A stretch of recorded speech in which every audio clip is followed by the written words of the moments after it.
शिव शंकर और बाल रूप श्री राम।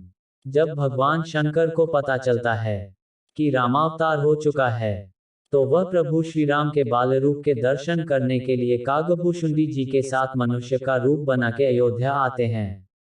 जिस समय भगवान राम का जन्म हुआ, तो चारों ओर उत्सव मनाया जा रहा है। भगवान शिव भी भगवान राम के बाल रूप का दर्शन करने गए थे। वही कथा पार्वती माँ को सुना रहे हैं। भगवान शिव कहते हैं, पार्वती, जिस समय भगवान का अवतरण हुआ था उस समय मुझसे रहा नहीं गया।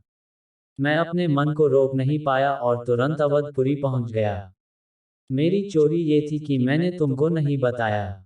भगवान ये कहना चाह रहे हैं कि जब भगवान का बुलावा आए तो किसी का इंतजार मत करना। और एक मानव रूप धारण कर लिया। पार्वती बोली कि आप महादेव हो और मानव बनकर क्यों गए? भगवान शिव बोले हैं कि जब महादेव के देव भी मानव बनकर आ सकते हैं, तो मैं मानव ना बनूं तो ये कैसे हो सकता है? जैसे ही अयोध्या में पहुंचा हुई बहुत भीड़ लगी हुई है। भोलेनाथ बहुत प्रयास कर रहे हैं राम जी के दर्शन करने का, लेकिन नहीं जा पा रहे हैं। शिव ने थोड़ी ताकत लगाई है और थोड़ा धक्का दिया है। जैसे ही शिव ने धक्का दिया है, तो अंदर से ऐसा धक्का आया है कि भोलेनाथ दूर जाकर मंदिर के एक शिवलिंग के पास टकराकर गिर गए हैं। भोलेनाथ बोले कि ये लो, हो गए दर्शन। राम के तो हुए नहीं पर मेरे खुद के हो गए। भोलेनाथ ने सोचा कि ऐसी भीड़ में दर्शन कैसे हो। तब भोलेनाथ को याद आई, मेरा एक चेला है, वो दिखाई नहीं दे रहा है, यहीं कहीं ही होगा। वो चेला है। काकभूषुंडी जी महाराज सोच रहे हैं कि भगवान का दर्शन करने जरूर आए होंगे। जैसे ही भोलेनाथ ने इन्हें याद किया है, तो काकभूषुंडी जी तुरंत आ गए हैं, क्योंकि कौवे के रूप में हैं। भोलेनाथ को कहते हैं, महादेव कैसे बुलाया है, जल्दी बताइए। भोलेनाथ बोले कि जल्दी बताओ, पर क्यों, कहाँ जाना है? काकभूषुंडी जी बोले कि तुम्हारे पीछे उत्सव छोड़कर आया हूँ। शिव जी बोले कि तुम कहाँ थे? उसने कहा कि प्रभु मैं तो अंदर ही था। दशरथ जी खूब आनंद लूटा रहे हैं, बड़ा आनंद हो रहा है। भगवान शिव बोले कि बढ़िया है। मानव को तो भीड़ के कारण रोक सकते हैं, पर कौवे को कौन रोकेगा? वाह, चेला आनंद ले रहा है और गुरु यहाँ बैठा है। भोले बाबा कहते हैं कि चेला जी कोई युक्ति बताइए, हमें भी दर्शन करवाइए। काकभूषुंडी जी ने कहा कि महाराज चलो कोई युक्ति बनाते हैं। काकभूषुंडी ने भी मानव रूप धारण कर लिया। बहुत बार प्रयास किया है, लेकिन इन्हें अंदर नहीं जाने दिया। अब जब काफी समय हुआ तो भगवान राम ने भी रोना शुरू कर दिया। इनके मन में भी भोले बाबा के दर्शन करने की तड़प जाग गई है। अब राम जी डेक में तड़प कर रो रहे हैं, और जब ये पीड़ा भरी पुकार मैया के कानों में गई है, तो कौशल्या जी बिलख पड़ी हैं कि मेरे लाल को आज क्या हो गया है। इधर भोले बाबा ने भी पूरा नाटक किया है। भोले बाबा एक 80 साल के ज्योतिष बन गए हैं। गोस्वामी जी ने गीतावली में इस भाव को बताया है, और स्वयं ज्योतिषी बनकर काकभूषुंडी जी को अपना शिष्य बना लिया है और सरयू जी के किनारे बैठ गए हैं। जितने भी लोग रास्ते से आज जा रहे हैं, भगवान शिव सबके हाथ देख रहे हैं और भविष्यवाणी कर रहे हैं। अब अवधपुरी में चर्चा शुरू हो गई है। कोई बहुत बड़ा ज्योतिषी आ गया है। गोस्वामी जी कह रहे हैं, अवध आजू आगमी एको आयो। जब भगवान राम ने रोना शुरू किया है, तो माँ बहुत परेशान है। गुरु वशिष्ठ जी को खबर की गई है, लेकिन वशिष्ठ जी व्यस्त हैं। इतने में एक नौकर आकर बोला कि मैया, मुझे खबर मिली है कि एक बहुत बड़ा ज्योतिषी अवधपुरी में आया है। आपकी आज्ञा हो तो उसे बुला लाऊं। माँ तो परेशान थी। मैया ने कहा कि जाओ और जल्दी बुला कर लाओ, बस मेरे लाल का रोना बंद हो जाए। दौड़े दौड़े सेवक गए हैं। भोले बाबा सरयू नदी के किनारे बैठे हुए हैं। नौकरों ने कहा कि आप ही वो ज्योतिषी हैं जिसकी चर्चा हर जगह फैली हुई है। भोले बाबा बोले, तुम लोग कहाँ से आए हो? वो बोले कि हम राजभवन से आए हैं।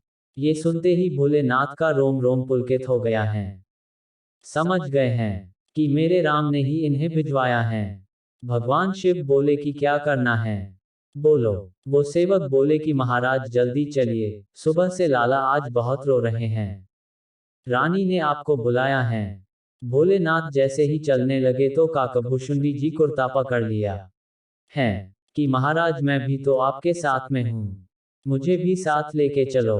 भोलेनाथ बोले कि तुमने दर्शन तो कर लिए हैं, तुम जाकर क्या करोगे। काकभूषुंडी जी कहते हैं कि मैंने दर्शन तो किया है, पर स्पर्श नहीं किया है प्रभु का। यदि तुम स्पर्श करवाओगे तो ठीक नहीं है, नहीं तो अभी पोल खोलता हूं तुम्हारी। जितनी भी कृपा होगी उस पर हमें भी तो मिलनी चाहिए।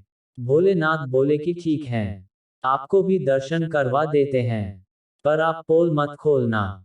जब राजभवन पर पहुंचे हैं तो पहरेदारों ने रोक लिया है। हाँ भैया कौन हो और कहाँ जा रहे हो। नौकर बोले कि इन्हें रानी ने बुलाया है, ये ज्योतिषी हैं, इन्हें अंदर जाने दो। अब भोले बाबा राजभवन में अंदर प्रवेश करने लगे हैं, पर काकभूषुंडी जी को रोक लिया है। पहरेदार बोले ठीक है, ये ज्योतिषी हैं तो अंदर जा रहे हैं, पर ये साथ में कौन है जो अंदर चला जा रहा है, इनके अंदर जाने का क्या काम। दशरथ जी का आदेश है कि किसी अनजान को अंदर नहीं आने देना है।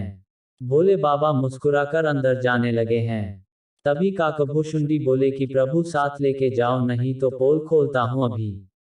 भोले बाबा बोले कि ठीक है, मैं कुछ करता हूँ। भोले बाबा कहते हैं कि भैया बात ऐसी है, मैंने 80 साल का बूढ़ा हो गया हूँ, ज्योतिषी तो पक्का हूँ पर आंखों से कम दिखाई देता है। ये मेरे चेला हैं, इनके बिना मेरा काम चलेगा। मैया बोली कि करो महाराज अब जो आपको अपना झाड़ फूंक करना है। भोलेनाथ बोले कि मैया इतनी दूर से कुछ नहीं होगा, ना तो तू मुंह दिखा रही, ना तू स्पर्श करवा रही। बिना मुंह देखा और बिना स्पर्श करे मैं कुछ नहीं कर सकता हूँ। मुझे एक एक अंग देखना पड़ेगा कि नजर कहाँ लगी है, नाक को लगी है या आंख को लगी है। मैया बोली कि दूर से कुछ नहीं होगा। भोलेनाथ बोले मैया दूर से कुछ भी नहीं होगा।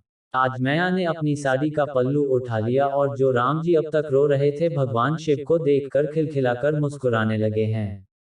मैया बोली महाराज आप तो कमाल के ब्राह्मण हो, आपने सिर्फ लाला को देखा ही है और लाला का रोना बंद कर दिया है। भगवान शिव बोले कि मैया अभी तो नजर पड़ी है और रोना बंद हो गया है, अगर तू गोदी में दे दे तो हमेशा के लिए आनंद आ जाए। अब मैया ने तुरंत राम जी को लेकर भोलेनाथ की गोदी में दे दिया है। जैसे ही भगवान शिव की गोदी में आए हैं, मानो साक्षात शिव और राम का मिलान हो गया है। भगवान शिव की नेत्रों से आंसू बहने लगे हैं। अब तक जिस बाल छवि का मन में दर्शन करते थे आज साक्षात दर्शन हो गए हैं। भोलेनाथ कभी हाथ पकड़ते हैं, कभी गाल छूते हैं और माथा सहलाते हैं। भगवान राम भी टुकुर टुकुर अपनी आंखों से शिव जी को देख रहे हैं।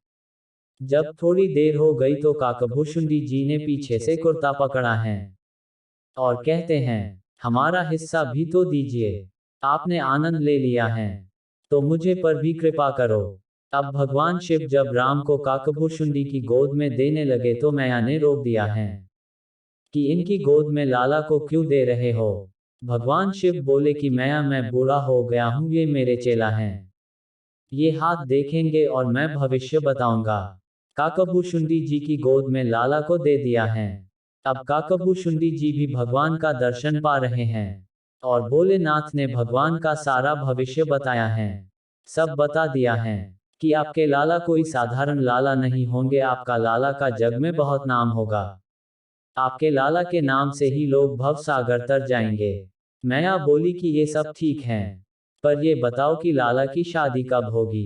भोलेनाथ बोले कि इतना बता सकते हैं, आगे चलकर आप थोड़ा ध्यान रखना।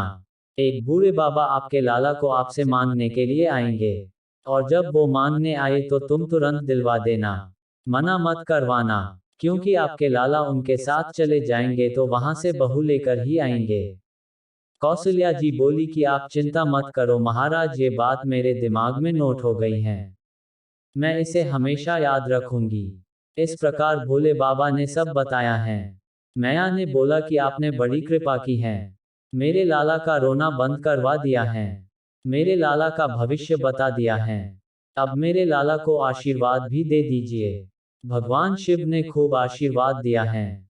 हे राम, आप जुग जुग जियो, सबको आनंदित करो। इस प्रकार से भोलेनाथ बड़ी मस्ती में राम जी को आशीर्वाद देके अपने धाम पधारते हैं। भोलेनाथ जी ने ये भी कहा है कि इस चरित्र को सब लोग नहीं जान सकते। बस जिस पर राम की कृपा होगी, वो ही लोग इस चरित्र को जान सकते हैं। पार्वती जी कहती है, महाराज हम पर राम जी की कृपा बनी हुई है, तभी हम ये सब जान पाए हैं। बोलिए शंकर पार्वती जी की जय। बाल रूप श्री राम की जय। श्री राम जय जय राम। हर हर महादेव ओम नमः शिवाय।